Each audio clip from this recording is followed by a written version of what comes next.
So I'm going to call the meeting to order, our Westminster Historic District Commission on March 3rd with our statement of authority. The Westminster Historic District Commission derives its authority from Chapter 164, Article 9A of the City Code, which is authorized by the Maryland Code Annotated Land Use Article Division 1, Single Jurisdiction Planning and Zoning, Title 8, Historic Preservation. The qualifications of the Westminster Historic District Commission are on file at the City Administration Building, 56 West Main Street. The file is open to the public. All right, has anyone had a chance to look over the minutes? I make a motion, we accept the minutes as written. I'll be happy to second that. Great. That was Josh. Josh, yeah. I knew your voice. Okay, good. Terrific. So all in favor of approval, indicate by saying aye and thumbs up too. Great. That passes. Terrific. So there's no old business on our agenda, so we can jump right into new business. And luckily, I know a little something about this. New business item A. So as much as I know is the East Middle School is up for redevelopment. And as part of getting federal approvals, loans, or permits, the National Historic Preservation Act of 1966, as amended in 1968, requires that historic parties be consulted. And while I am at the Historical Society, I got a piece of mail saying, did we want to be a consulting party to the process of doing the redevelopment at East Middle School? And I scanned over the consulting parties that were asked, and I was a little surprised that the Westminster Historic District Commission was not asked to be a consulting party, especially since our district is adjacent to the property that's being redeveloped. So it is not within our historic district, but certainly it's adjacent. And I would think that this would be an opportunity the commission would like to take up to have public comment on redevelopment. Now, I'm going to back up a little because I'm not sure if everybody understands how this consulting party thing works under the National Historic Preservation Act. We're simply asked to concur, looking and doing the research, providing the design, doing all the coordination is the job of the developer and actually the federal agency that's doing the permitting, liens, loans, whatever kind of approval or auspices they're doing. And in this case, it's being coordinated by a private company that's being hired to do all kinds of environmental reviews. So this is just part of what they regularly are expected to do. The developer is expected to assess the property and talk about its historic attributes. The developer is expected to produce a plan that's something we can look at. And the parties that are actually doing the work, it is their responsibility for coming up with a finding. And the finding is usually, is there an adverse impact on the historic property by the action? Just from the one line that I read, it looks like they want to do actual demo. So to me, that would be damage to a historic property. But that isn't set in stone yet. It's still early. They're just finding people who want to consult. And what they will be doing is asking us in a series of reviews whether or not we agree with their findings. So we really can only answer yes, no, or we need more information. We don't ever tell another party what to do. That's not really our role. But our role is to advise them. Maybe they hadn't thought of some sort of alternative, and maybe their proposal could mitigate some of the damage they're proposing. So in this case, they may pick a material that's similar to the old material. In this case, they may want to put up an informative panel with a picture of what the old building looked like. There are different ways of mitigating historic damage. But to me, the first step is that we want to be in the game and we want to be a consulting party. We can always drop off later if it seems like it's something we're no longer interested in as an organization. Andrea wanted to say something. I do. So I had talked to Amanda Apple at Maryland Historic Trust, just to find out a little bit more information about what it means to be on the consulting status. I had not been part of something like this before, so I wanted to get more information and thought that maybe it would be beneficial to share a little bit about what I learned there. So what is going to happen, as far as what Amanda told me, is that they're going to hold a series of meetings. It may be one meeting, it may be two meetings, and possibly even more if need be.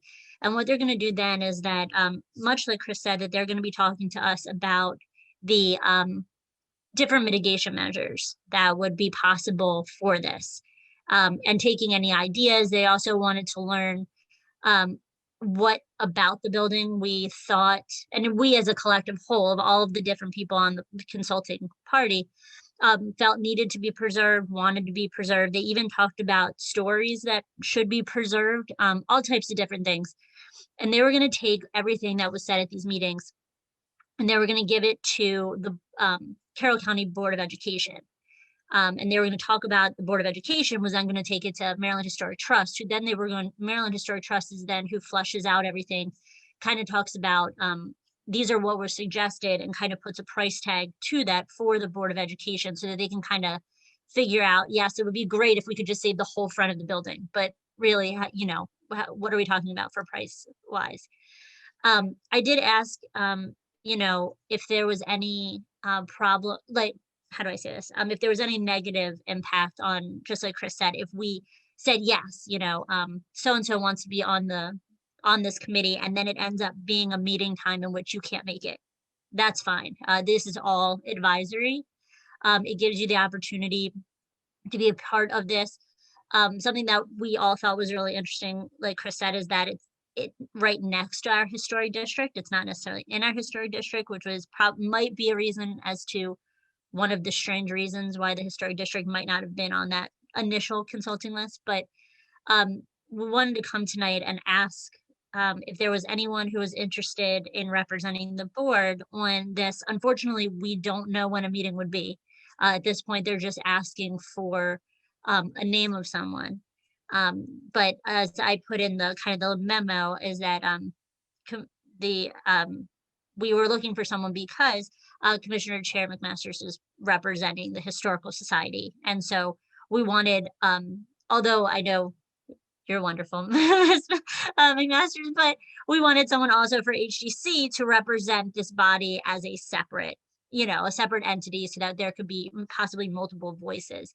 It also would be really helpful if whoever is on this, you know, on this body could help bring back some information, you know, to this commission. So and it's not a requirement, it's just asking. I'm just going to toss in, this commission has done this frequently in the past. We have been a consulting party on many, many projects. But normally there's small ones where we're the only consulting party. And Andrew's certainly drafted a lot of memos for me to sign. I'm really glad Andrew's here tonight because there was a point where we were just sort of doing it very independently. Sometimes I would just be called in, quickly head into City Hall, look at something, say, hey, that's not going to have any effect on us, and basically say we're not going to be participating. But I think that there was a point where there was a question about like what our city lawyers would want us to do as far as a public way of making these determinations. And Andrew, we kind of had told us that there's, you know, a matter of process and sunshine, that we can't just be going off and making decisions on behalf. Why don't you talk a little bit about that? Well, from what I can remember from, I'm going off several years' memory, It was regarding the section 106 filings, whether there was a significant adverse effect to the historic district with the ODAS systems that were coming in around Westminster. And for Josh and Aaron, when you go around town and on top of light poles and telephone poles, you see those new antenna systems. For instance, one right next to Olive Garden, one is up by Home Depot, one's right across from the Kia dealership in downtown Westminster. Those all had, since there was federal process there, it had to come through the Historic District Commission.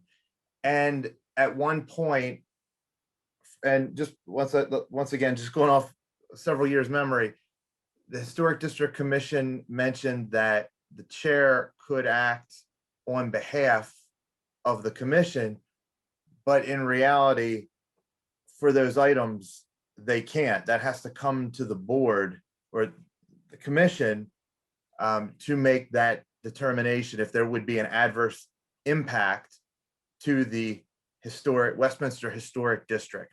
So that's why many items came back. I think there was a couple of years there that almost probably 6 times a year we had that those antennas come to the Historic District Commission for review.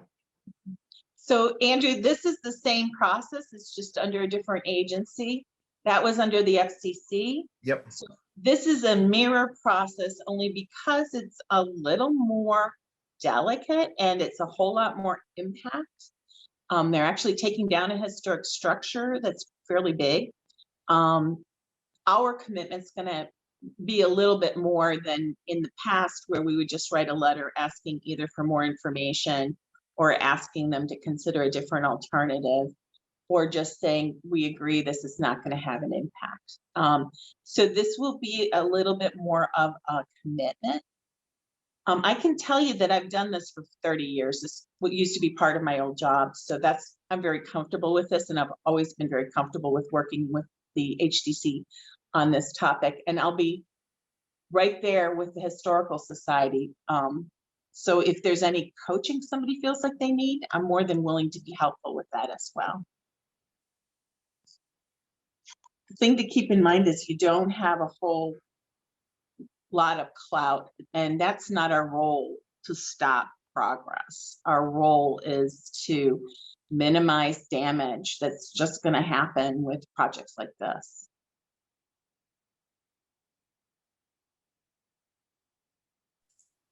I had written down a couple of follow-up questions, and I think Andrew actually answered one of them for me. Was how is there any precedence for us taking on this consultant role for projects that lie outside the Westminster Historic District? And those antennas clearly are not within that boundary. So that answered that question. Thank you, Andrew. I'd like to know how far along. Oh, I'm sorry, Andrew. Are you talking? You're on mute. If I may, I can't recall if those specific ones came in front of this body. For instance, the antenna that, and I believe the antenna that is, believe it or not, next to McDonald's and Olive Garden is actually outside Westminster city limits. So I can't, since it was several years ago, recall if those specific ones came before the board. I'm pretty sure the one in the ones in downtown did, but I just wanted to make that clear. Some of us might remember working on the antennas over at McDaniel on the water tower there. That's technically outside of our historic district, but it's still in the city. Okay. Also, some years ago, we worked on the Roops Mill project, where the city was working with the Roops Mill to get water. And also there was a proposed development out there, and we were asked to be a consulting party out at Roops Mill. And at that time it was not annexed, and I'm not even sure if there was any discussion of annexing. But consulting parties are not limited necessarily geographically, and the impact that we comment on can be direct impact, like taking down a building inside of our district. That's a direct impact. Or it can be indirect. For example, a view shed changed because of an action. You know, they could put a federal office tower on the edge of our historic district, and that could do us real damage, even though it's an indirect effect. Right. I worked once in Texas on a power generation system next to a battlefield down in Texas. And that generator was going to be generating 24/7 with a buzz to it that you could hear 5 miles away. So that was an indirect impact. It wasn't on the property, but it was certainly going to disturb National Park Service visitors to that battlefield. So, you know, there's big and small. I've had the pleasure of representing the Park Service with SpaceX, and they're sending off rockets having an impact on properties in Texas that belong to the National Park Service. So these studies are done all the time, up and down corridors for roads and things like that. Okay. Just to weigh in, I'm not volunteering just yet, but I just wanted to affirm that, you know, I think this is a pretty remarkable architectural building in town. And I think that there are elements of it that are very key for us to think about how we could preserve some of that character. I actually just drove by it last week and was struck by, you know, its facade. And so I am very firmly in favor of one of us being there and weighing in as appropriate. And there are a couple of things you can do to arm yourself for meetings like this. And one is to actually go to Christopher Week's book and read about that particular structure. That's a good little piece of homework. It's also listed on the state listing, and the public library has the state listing forms that have been filled out on that building. So it might be available online. And of course, looking at our own National Register district description and how that building may or may not be described, even though it's outside of our district, it would be a good piece of research. So that's 3 real basic things that anybody could and should do to learn a little bit more about that building. And Madam Chair, if I may, I believe this building is one of 2 Art Deco architectural buildings found within Westminster, the other one being the Carroll Arts Center. Right, right. Yep, and it's a massive physical structure that lots and lots of people have, you know, it's a significant place where lots of people had experiences, and so there's a certain community character to it. Andrew, you wanted to say something? I did. I just also wanted to say that this is a process that, at least for the redevelopment of the middle school, that the city has been a part of since the early of last summer. We've been part of a committee that is part of the redevelopment committee, where I go to the meetings and we talk about different aspects of the school, the configuration, what they're going to include, where, you know, different things go. And so the Board of Education has recently submitted their site plan for the project, just to start with it. So I just wanted to let you know where we were in the process with the school, and that this is really a good time to have these discussions as things are moving forward. So is there anyone who'd like to be advisory?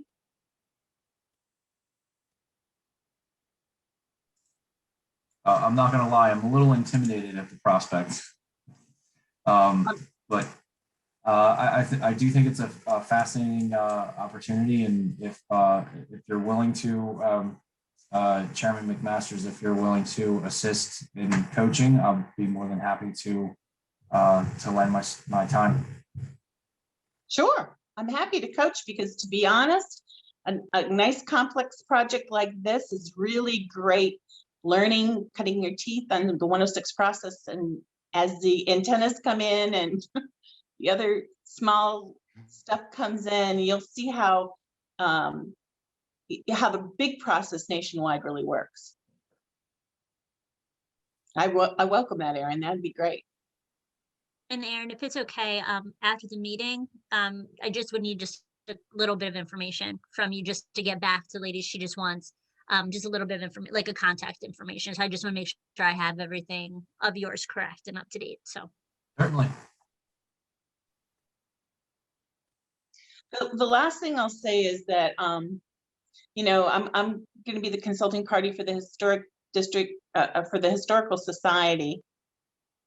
It's possible that the interest of the Historic District Commission might be slightly different than the interest of the Historical Society.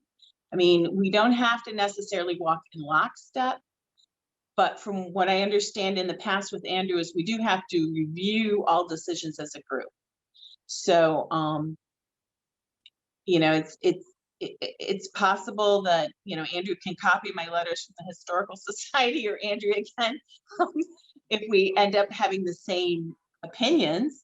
But it's also possible there might be a little daylight there between the two organizations that might have just slightly different opinions or slightly different thoughts. If I may be so bold just to express an opinion, while I think that this building is one of the most remarkable pieces of architecture, as previously noted, and, you know, second example of Art Deco in town, I would just say that as a member of this commission, I would also note that it is sorely in need of help. And I know that the plan is to totally demolish it. And, you know, I think that the accessibility issues alone necessitate a really dramatic overhaul. And so, Aaron, the only you know, input that I would offer as we send you forth to do good work is any moves that they can make to preserve some of that facade and or you know, keep some of that character, I think will be appreciated. and So also, basically, part of the rules of the road is that, you know, we can talk about historic fabric and preserving and protecting historic fabric as it relates to us preserving and protecting our own historic fabric. But we're not experts on ADA, so we're not allowed to really chip in on that one. And we're not experts on aesthetics, you know, how things look. That's not what we're really being called to do. We're being called to protect our district, and protecting our district means, you know, something. May mean protecting historic fabric next door, or it may mean something else, but their call to us as a consulting party is really for a very narrow topic, and that's taking care of our historic district. So all our comments have to kind of follow along that line, or we get discredited. You know, they've got other people to comment on mobility, parking, how things work, how things flow. Do you know what I mean? Like, we kind of have to stay in our lane a little bit, but trust me, I'll make sure Aaron does. and also just to give you just a tiny bit more information about the school. So where the current school, so the current school is going to be staying during construction. It's the same thing that happened at Mount Airy Middle School, if you're aware at all about that project. The children are still able to go to school in the current building while the other one is being built on the current fields and behind that. And then as that school is ready, the students go to that one while in front demolished. And then that's where the school buses are going to go. And that's where they're going to have also sidewalks and things like that. It's no longer, according to right now anyway, there is no use really for, I think, the key to get, you know, the road that goes right in front of the property. That's going to be really through the lot. But just wanted to give you an idea about how, you know, what's going on with the design. Yeah, we won't get a crack at looking at it till we say we want to, as a consulting partner. I mean, as just a person who's got some interest, we don't really have a footing there, you know? So I guess let's start with a motion to assign Aaron to be our consulting party representative. And that can change as time goes on. You know, Aaron, if you roll off the board or something else comes along that's, you know, a complete conflict there, you know, you get hired to be on their team or something, we can change. But we should determine that we want a consulting party status, and we'll assign Aaron that would be my suggestion for a motion.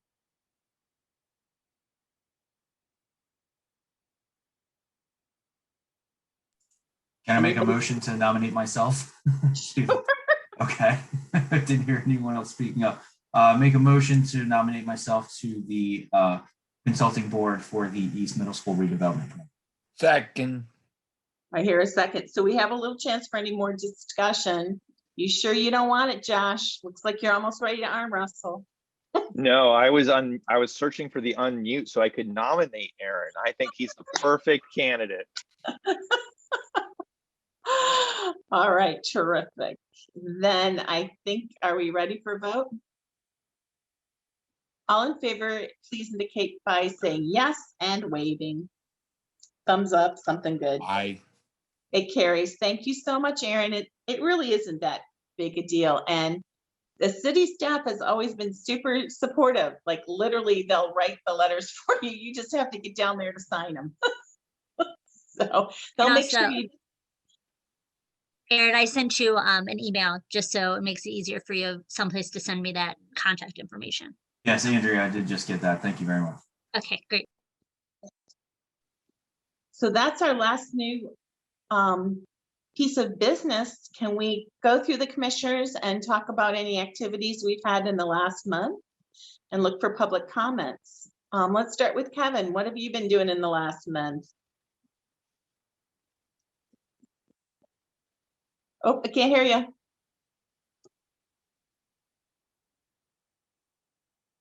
Kevin, you're mute. You're mute. Okay, now, nothing much except I think Aaron would be ideal for that position. That's all. Thank you, Kevin. Josh, have you got anything for us for the good of the cause?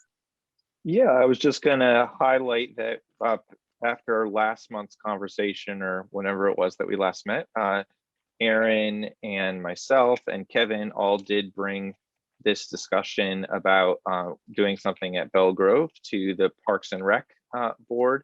And they were delighted to hear of our proposal and interest, and they're very much in favor of pursuing something collaborative together.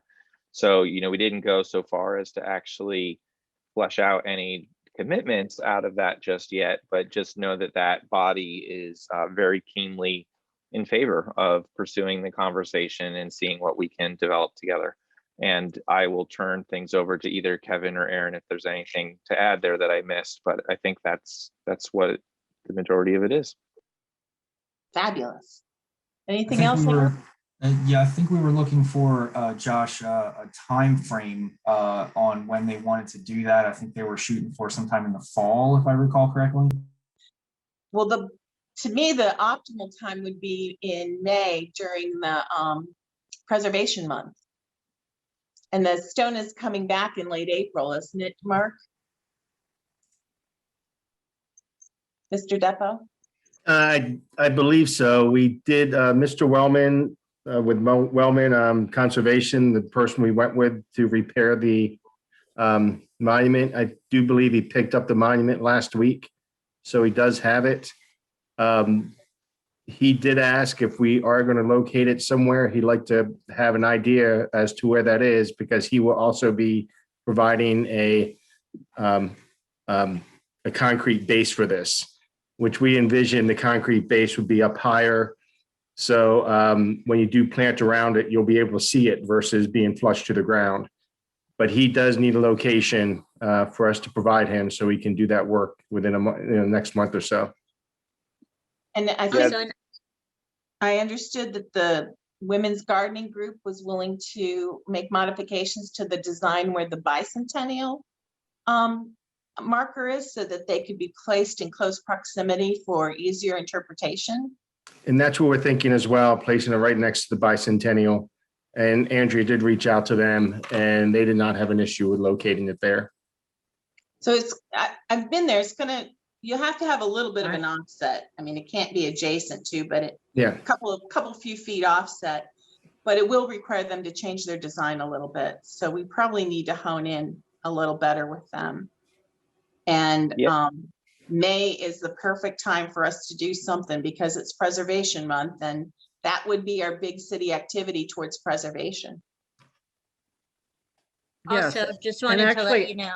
I Oh, reached sorry. out to them, the Women's Club, and yeah, they're very anxious, they're very excited about this project, and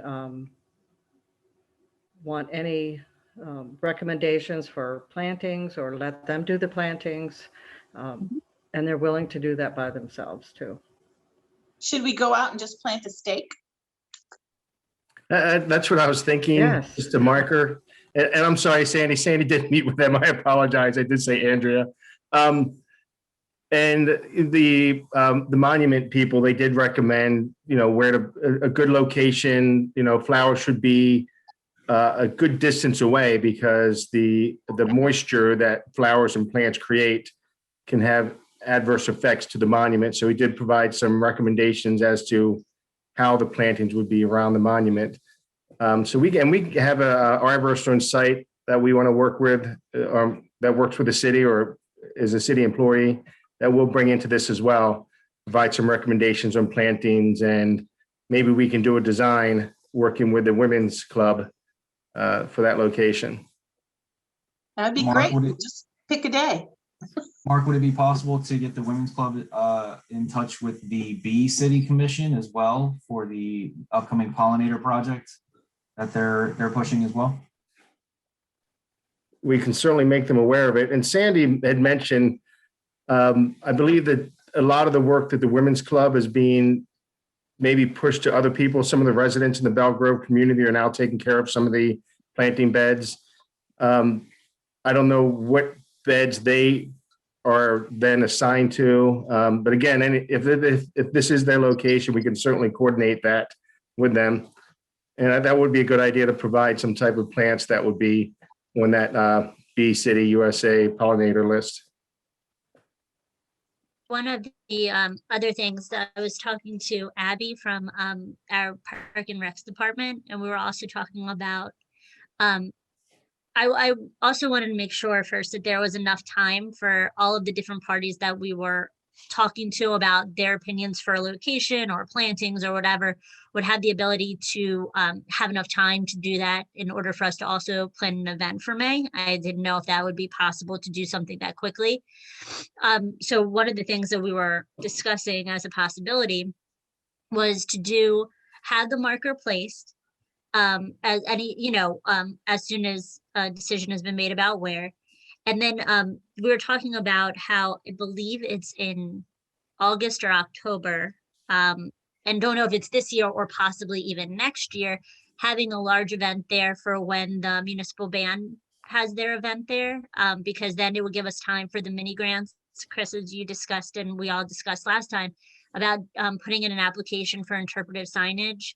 And so like our event could really be like a unveiling of all of these things kind of coming together during a that hopefully will still be able to occur at that time. So it was just an idea of if May is too soon, because I'm not too sure if that is or not, but it's just also is kind of like another idea that I was throwing around. Well, I would really love to see what we can do to hit that May date, only because I don't want to get lost in someone else's event. You know what I mean? I mean, this is just a small little marker. What does it need? A ribbon cutting, the press there taking a few photos, the promise that we'll landscape it and that we'll come back in the fall and fill out that mini grant application for more interpretive signage. I hate to wait actually for 6 months and have the press look at us and say, that's been there. Why are you making a deal of it now? That's not actually news when it's 6 months old. You know what I mean? Sure. So I think we should strike while residents are interested, while it's still a fresh installation, and we can always come back and do a unveiling of interpretive stuff when we get it. I think we get a better chance at the front page if we make sure it's news and not part of something else. You know what I mean? To me, the slant isn't the party, it's the item. Sure, it was just a matter of if we're asking for everybody's opinion, we just want to, I guess, give everybody the opportunity to give that. And so I didn't know if everybody would be able to provide that information in enough time for the gentleman to put it, where it needed to be, as well as if we're going to advertise for an event or whatever, just making sure all of that has the ability to occur. Well, and if we don't, I mean, there's a reality there. I know there's the ability of the Parks Department and anyone else to pull things together. Then it might be another thing to just go to the 4th of July, where, again, it's a bicentennial thing and not, I guess it's still 3 months old at that point. We might still get the not very important thing from the newspapers, but at least it would be on its own. If I can weigh in briefly here, I do think that May is too early for any kind of coordination with other boards and stakeholders and all of that to really ramp it up. And I think that there is a potential here, at least the Parks and Rec Board was talking about packaging this not just as the monument, but, with the signage, with the history of Belgrove, with the way that it ties into a greater Parks and Rec story of what we have going on here in the city, that I think could be evergreen past the May deadline. And so whether it's in July or whether it's in the fall, I think if we package it together with a celebration of Belgrove, with the bicentennial, with, multiple signage attempts, and yes, the monument, and the flowers and everything like that, I do think that it will be newsworthy whenever we do launch it. And personally, I think it's worth trying for a larger crowd with more stakeholders present. And I'm worried that, it being in May does not give us enough runway to get there. But that would just be my 2 cents. And I'll let, again, Kevin and Aaron weigh in to share some of the discussion perhaps that was made at the Parks and Rec discussion. And My thought would be, I like May to do that, but at the same time, maybe May as an introduction about what's coming, make it more than all the different agencies can join in. So it is more an evolving process as opposed to a one-time thing. Yeah, and I mean, how many stakeholders are actually involved here that would be so hard to coordinate? I guess I'm losing that aspect of it. I think it would be us, the Historic District Commission. I think there was the Recreation and Parks. Is it the advisory board or is it the department? I'm not quite clear on that. yeah, I Both. believe both. So it would be both of those. The go ahead. Residents. The Belgrove city residents. arborist as well. Yeah, so For the, I But we think gotta that, pick something, right? Because he's bringing the monument back, so it's gonna be planted somewhere. I mean, we can't put it off too long. so I what mean- what I'm thinking is if, and I kind of understand, so I don't want to bleed the two committees together. So we'll let the Recreation and Park Advisory Board, we'll take back some of these ideas and discuss them further. But ultimately what it sounds like is May would be a great idea, a great month for some type of preservation project.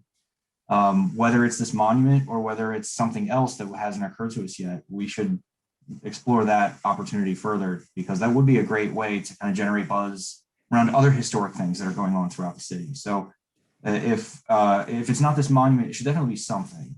So we can take this, the May deadline to the Recreation and Park Advisory Committee and discuss that and see what their thoughts are, and if they would be comfortable with doing a smaller historic rededication of the monument, and then maybe a more Belgrove, larger scale thing in September when the grant money and the signage was all put together. So So just as a that's just one idea. clarification for time period, we don't even get to apply for the grant till Halloween.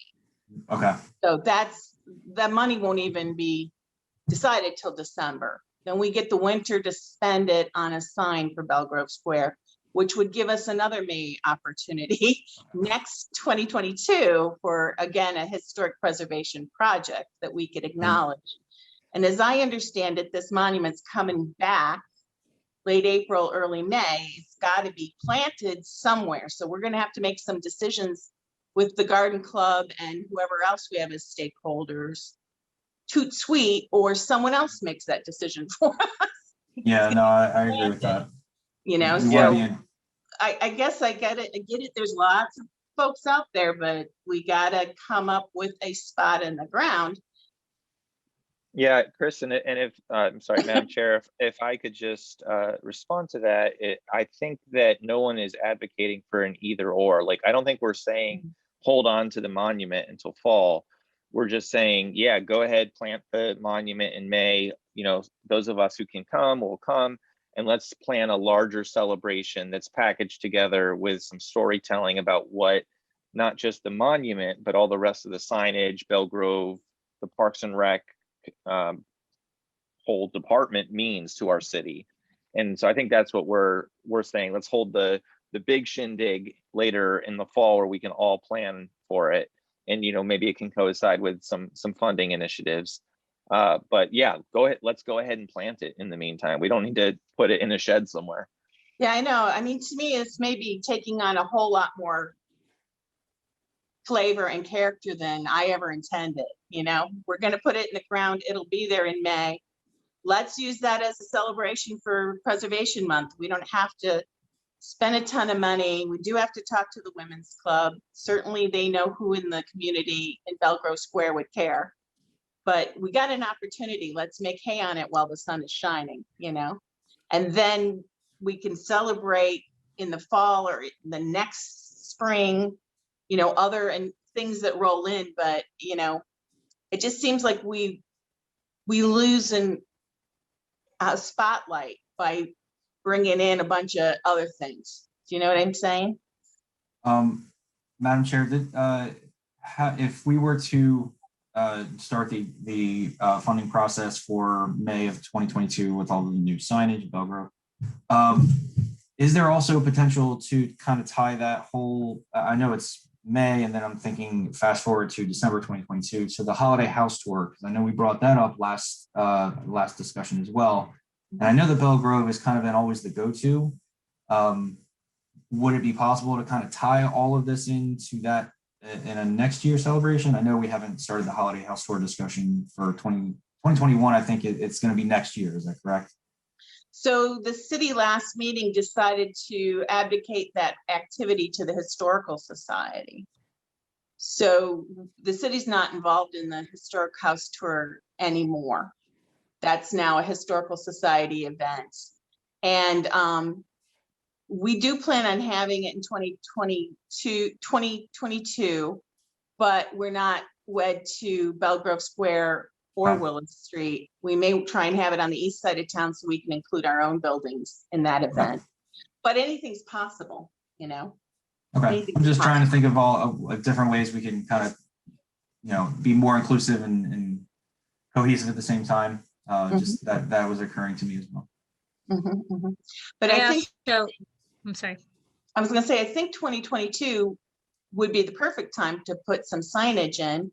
And if we wanted to expand the signage project to include more of Belgrove Square, it's certainly historic in its own right and could possibly qualify for a mini grant. It's just the mini grants have a top end dollar amount of 10 grand, and those signs are usually about 6 grand. But if we were to get another set of signs talking about Belgrove Square, we might get a bargain, or we might find some other way of funding the overage. You know, maybe we'll be able to get the city to kick in more than 50%, and we could get 2-3 signs if we had that kind of funding.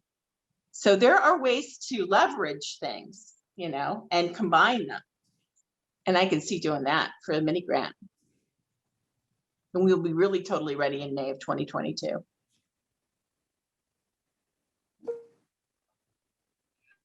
I just wanted to ask a question to Kevin, Josh, and Aaron. Do you guys happen to remember which month is the Park and Rec month? Isn't there a particular month for them? You mean like a Okay. celebratory month? Yeah, it's, It's I was June. talking to Abby and, is it June? It's June. Yes. Okay. I was just saying if that's something that could always be tied in due to to Belgrove as well. So just thinking. All right, Aaron, do you have anything else to add to the Historic District Commission? No, nothing further, Madam Chair. Thank you. Thank you so much. Okay, for me, I just want to continue reporting about National History Day. And just a quick reminder that National History Day is March 7th. We've had 30 entrants into National History Day, which is very, very, very low. As a matter of fact, it's so low that they've only asked 5 of us to participate in the judging. So I'll be judging. Our big prize for first and second place for senior and junior entrants is just a letter of thanks. So it's not going to cost the city anything. But we'll write them a letter of recognition, and hopefully they can use that on their college entrances. But the judging will be happening in the next week or two. And then we actually have an organizational meeting on Monday to talk about exactly how we're going to do the electronic judging. This event will be, again, all virtual. So if you want to participate in looking at what was submitted, that would be terrific. And let's see, what else have I been doing in the last month or so for history and the Historic District Commission? Other than getting the stuff for the historic house tour from the basement of the buildings that are moving, I collected that all for the Historical Society. I think that's it for me. So are there any public comments? Hearing none, seeing no public, I guess I move to ask for adjournment. Does everybody agree it's time to adjourn? See Kevin, I see Aaron, I see Josh. Reminds me of Romper Room where I can see people, you know. Okay, I see you guys, and we're adjourned. Thank you so much for everybody's contribution. And if there's some way we can move along the Belgrove Square thing, I'd love to hear about it. Okay. Aaron. I think we do need to hop on this and not just let it drag. Agreed. So I'm happy to meet with anybody, anytime. Okay. Great. Okay. Thank you, everybody. Thanks. Thank you. Good night. Good night, everyone.